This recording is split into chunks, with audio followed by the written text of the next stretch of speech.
Hello there everyone, how you doing today? I hope you're all well. Today we're reading an r/NoSleep story written by I'm Bollocks, called The Thing Beneath the Drain. If you enjoy, remember to like, subscribe, and leave a comment down below, and hit that notification bell. Now, without further ado, let's get started, shall we? I never wanted to work for the association.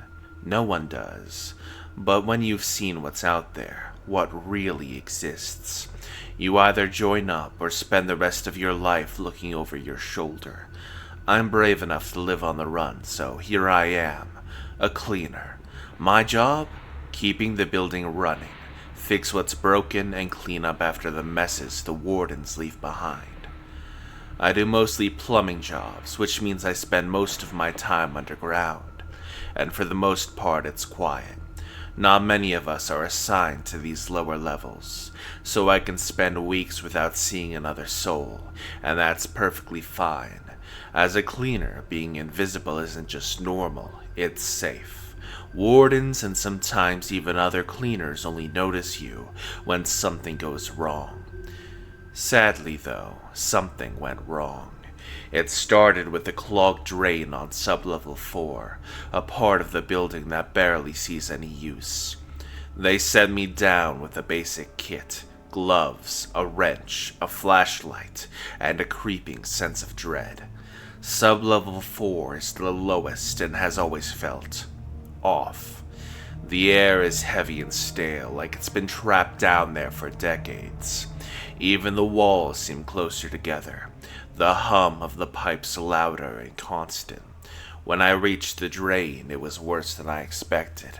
The water was backed up, the smell sour and rotten. Not wanting to spend more time than I need among this festering smell, I hurried to unscrew the gate and began pulling out the clog.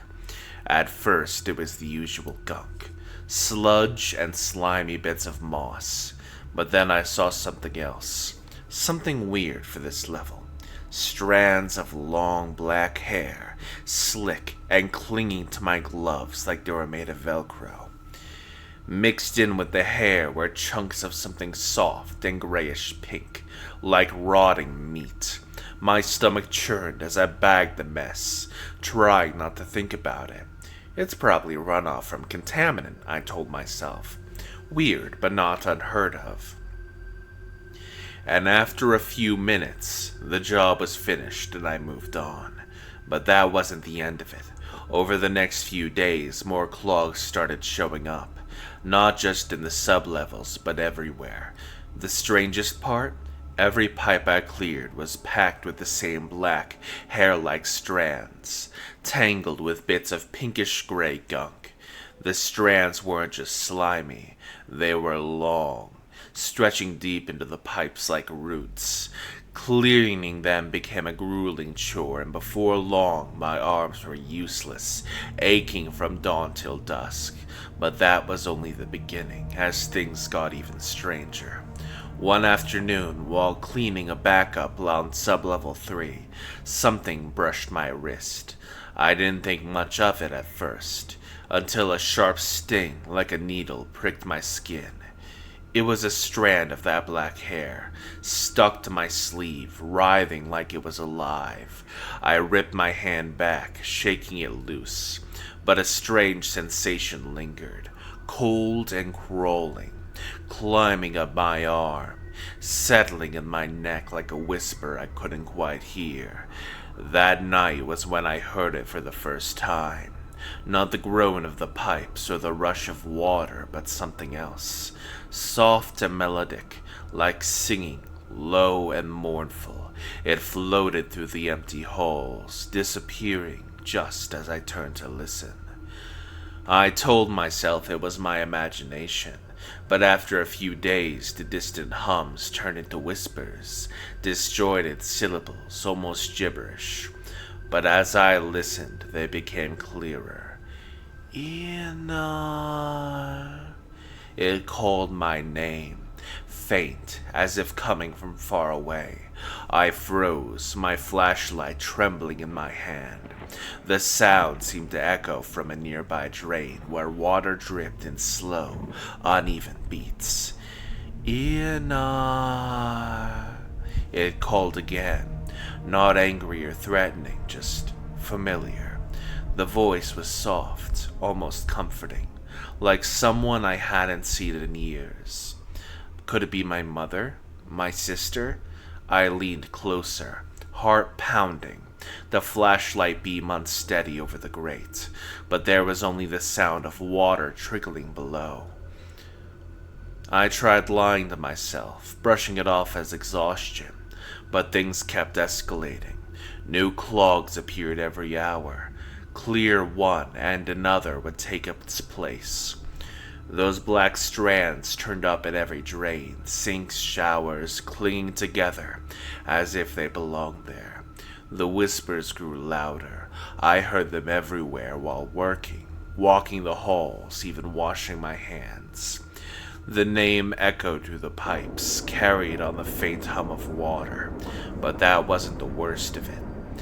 Every time I heard them, I felt drawn in, an urge to lean closer, press my ear to the pipes, follow the voice into the dark, dripping maze beneath the building.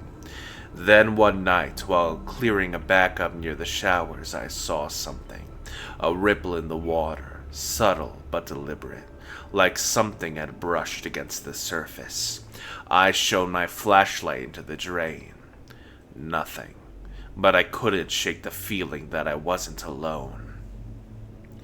The feeling grew stronger as shadows flickered at the edge of my vision, shapes starting away before I could focus.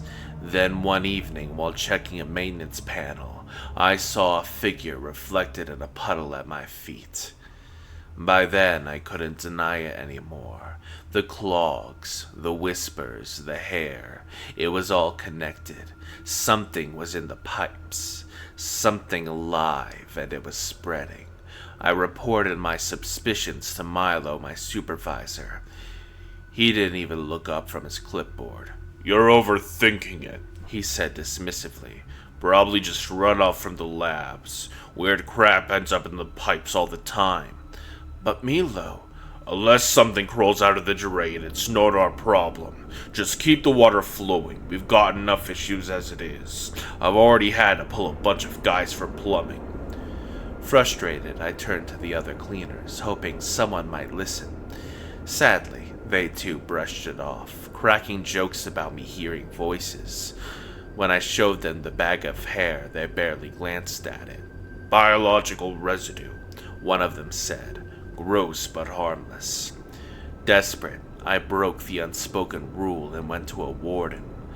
I caught one in the hallway, a tall guy with a guardian wolf padding silently at his side. Its amber eyes locked onto me, unblinking like it was sizing me up. "What do you want?" the warden asked, his voice cold. I stumbled through my explanation, the clogs, the whispers, the strands of hair.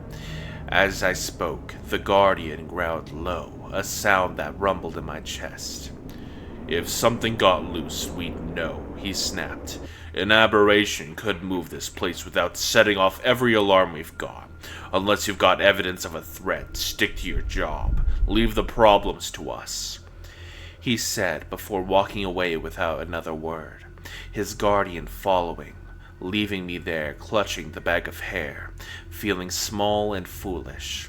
But deep down I knew something was wrong, and it didn't take long for the other cleaners to realize it too. It started with Tommy. He was the first to hear the voices. "A&R, someone was calling my name," he said, his voice tight under the fluorescent glare of the maintenance room. Tommy wasn't one to scare easily. Stocky, tough, always irritated with the states of the pipes, unshakable, but now his hands trembled against the edge of the workbench. "At first I thought it was just pipes groaning, but it sounded off, like a woman, soft but insistent." He leaned closer, lowering his voice. "It came from the north showers, from inside the drain." I simply nodded, unable to admit I'd heard it the night before. Over the next few days, the voices spread, and Tommy weren't the only ones anymore. Mila, who managed inventory, swore she saw a face watching her in the reflection of a water tank, just for a second before it dissolved into ripples. Villy, one of the janitors, said something cold brushed his leg while he cleaned a flooded basement, though the room was empty. At first, everyone dismissed the incidents. Old pipes, drafty hallways, late hours. They told themselves it was nothing. But the stories kept piling up, each one more unnerving than the last. One night, I found Tommy staring at a sink in the staff bathroom, the faucet running. His expression was blank, like someone hypnotized.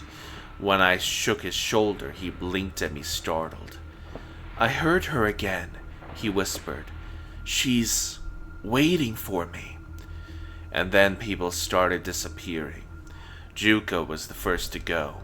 He was the kind who'd stay up too late laughing with the crew, always the last to leave, so when he didn't show up for his shift, we figured he'd just overslept.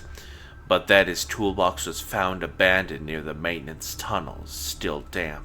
Wet footprints led away from it, vanishing into a nearby drain. Next was Hanley. She'd been working overnight. By morning, her mop and bucket were still in the hallway, but she was gone. The floor was soaked, and the drain nearby clogged with those black hair-like strands. We reported it, of course. The wardens listened, but their dismissal was swift. "Aberrations don't sneak through pipes," one said, smirking. "This is a containment facility. Nothing gets out and nothing gets in." Their arrogance burned me, but I wasn't surprised by it. Wardens lived in a different world, one where they were the heroes and the hunters. We were just the ones scraping sludge out of the sewers. How could he see something they didn't? By then, every cleaner assigned to the plumbing was on edge. No one wanted to say it, but we all knew something was wrong. Something the wardens refused to acknowledge. After much effort, I finally gathered a small group. Tommy, Villy, and Satu, a new recruit, with a knack of digging through old records. If the wardens wouldn't take us seriously, we'd figure it out ourselves. Satu was the one who found the first real clue. Scouring association records, she stumbled across a report on Samivara, a small town that vanished overnight in 1960s. The official report offered no solid answers, but described strange occurrences leading up to the disappearance that matched what was happening around us. Villagers hearing voices from the wells, reflections in rivers that didn't match the people looking into them, livestock found drowned in shallow streams.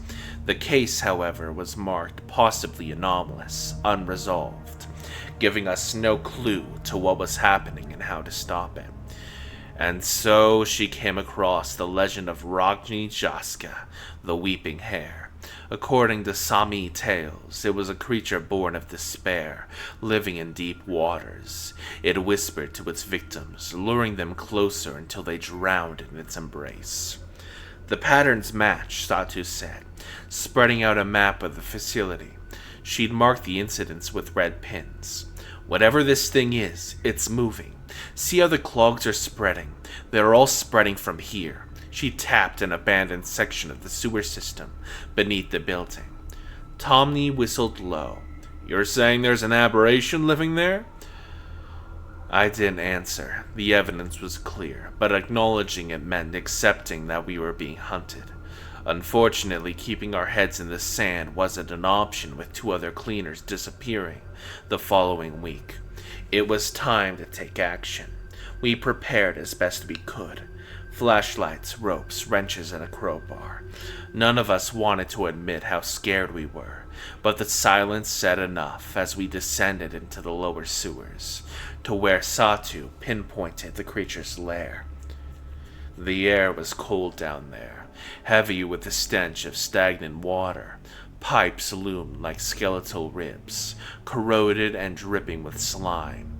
Black strands clung to the wall, twisting faintly when our lights passed over them. "Is it alive?" Villy whispered, recoiling as he brushed against one. "Don't touch it," I warned. "Just keep moving." The voices started softly, a faint hum, like wind through the tunnels, and then they grew louder, more distinct. Tommy froze suddenly, staring into a dark corridor. "Do you hear that? It's my mother. She's calling me." "No, she's not," I snapped, grabbing his arm. "Keep moving." But the whispers weren't just sounds anymore. I saw flickers of movement, a woman in a white dress standing just out of reach, shadows flitting across the water. My pulse raced every time I turned my head, expecting something to lunge out of the dark. "Something's watching us," Villy muttered, gripping his gropard tighter. "It's just in your head," I said, though not believing a single word of it. Things got worse after that. The voices and fleeting images were no longer our only concern. We began to feel it, faint at first, like a cold hand brushing my shoulder, but the deeper we stepped into the creature's domain, the more forceful it became. Tommy swore something tugged his sleeve, and Satu kept complaining her hair was being pulled. I was at my limit, ready to turn back, to run, but I knew it wouldn't stop. Sooner or later I'd vanish like the others. So I pressed on, urging the others forward, forcing my voice to stay steady. My body still. No matter how many times something brushed against me or whispered my name, every step felt like wading into a nightmare. But after what felt like an eternity, we finally reached the central chamber. The chamber was massive, where multiple sewer lines converged. The water churned with black strands, and the air hummed with a low melodic sound, haunting, almost hypnotic. "It's singing," Satu whispered, her voice trembling. "I always feel like singing whenever I got delivered to my room," Villy quipped, earning a sharp look from the rest of us. "Let's find this thing," I said, moving deeper into the chamber. The others followed quickly, our flashlights cutting through the darkness. "I didn't even know where to look," Tommy said. "Everything looks the same, tangled in these black strands." "I think," Satu began, tracing her flashlight across the strands. "I think they're converging on the same spot." She moved the beam slowly, following the strands into the water. And then we saw it, the aberration. It stood waist deep in the water, its long black hair swirling like ink, and a pair of empty sockets locked onto us, piercing despite their hollowness. "Help me," it whispered, its voice echoing around us. Tommy stepped forward, entranced. "Tommy, no!" I grabbed him, yanking him back, just as her form unraveled. A writhing mass of hair and teeth. The strands surged toward us like grasping fingers, her song rising into a piercing wail. We bolted, splashing blindly through the tunnels. The melody chased us, pulling at our minds, trying to drag us back. It felt endless, every turn leading deeper into the labyrinth. Finally, we collapsed in a side tunnel, grasping for breath. Villy was trembling, clutching his crowbar like a lifeline. Satu's pale face gleamed in the dim light, her eyes drifting to every shifting shadow. "What the hell was that?" Tommy hissed, his voice a strange mixture of anger and terror. "The Rajavanaska," Satu whispered, barely audible, or something like that. "It's not just in the legends, it's real." "No," Villy snapped, his voice brittle. "It can't be. This is just... How did the wardens miss something like this?" "What do you expect? Really?" I barked back. Villy didn't answer, lowering his head instead. "That thing is hunting us. That's what's important right now, and if we don't figure out how to stop it, we're going to end up like Juka and Hanali." There's an old maintenance office deeper in the sewers, Satu suggested. It was decommissioned years ago, but it might have maps or schematics of this labyrinth, and maybe a way to get rid of that thing. Lacking a better plan, I nodded. Lead the way. The journey was harrowing. The deeper we went, the heavier the siren's influence became. Its voice grew louder, slicing through the steady drip of the tunnels. Words fragmented, voices we knew too well. Friends, family, the ones we'd lost. Ayenar, why did you leave me? My mother's voice echoed through the tunnel. She'd been dead for years, but it was her, exactly as I remembered. Don't listen, I muttered, gripping the cold, slick stone for balance. It grounded me, but the weight of the voice was nearly unbearable. The others were unraveling. Tommy mumbled, the wrench shaking in his hands. Villy flinched at every sound, eyes wide with panic. Satu clutched her notebook like a shield against the dark. And then I saw her, haughtily, standing in a side tunnel, her eyes dull, empty, her arms stretched out, beckoning me. Don't, Satu hissed, her grip tight on my arm. It's not real. I nodded, swallowing the lump in my throat, but the pull was almost too much to resist. Luckily, Satu's sense of navigation was spot on, and soon enough we stumbled into the maintenance office. Its rusted door hung crooked on its hinges, the metal groaning as we forced it open. Inside, the air was damp and rank, thick with the stench of mildew. Dust coated the walls, lined with outdated control panels, their once blinking lights long dead. Satu wasted no time rifling through stacks of brittle files and blueprints, her movements frantic. The rest of us stood guard, though the black strands were everywhere now, snaking along the walls and ceilings. They moved like living things, coiling and stretching towards us like they could taste our fear. Got it! Satu's voice broke through the tension. She spread a tattered map across the floor, her finger tracing a route. Look, this pipe connects to the underground reservoir. A reservoir? Villy's voice was tinged with doubt.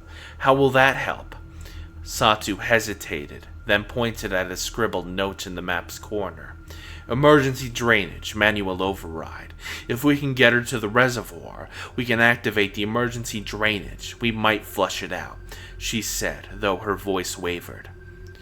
And then if that doesn't work? Tommy asked, his knuckles white around the wrench. Then at least we'll have pissed it off, I muttered, forcing a grim smile that fooled no one. Tommy's brow furrowed as she studied the map again, tracing the network of pipes. Even if we block the other drains, there's no guarantee she'll go in there. She'll go, I said. She won't resist coming if her strands find someone, like a fly trapped in a spider's nest. Satu let out, filling the room with silence as the implication hung over us, suffocating. You're saying someone has to let those things touch them, Villy said, his voice sharp with disbelief. She hunts by connecting to her prey. We've seen it. Those strands wrap up around you and then she comes. If we control where it happens... You're insane, Villy said, standing abruptly. You're asking someone to what? Let themselves get dragged under and hope this plan works?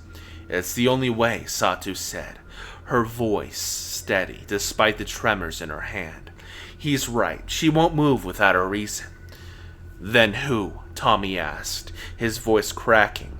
Who's supposed to do it? The question hung in the air like a noose.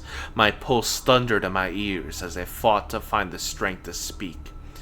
I'll do it, Villy said, words quiet but firm. You can't. I should be the one to. You're not doing it, he said, glaring at me. You're the one holding this together. Without you, we're done.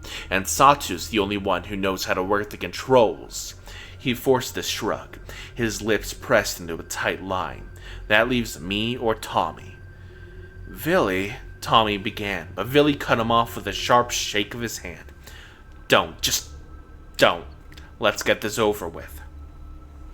We moved quickly after that, the weight of Villy's decision pressing down on all of us.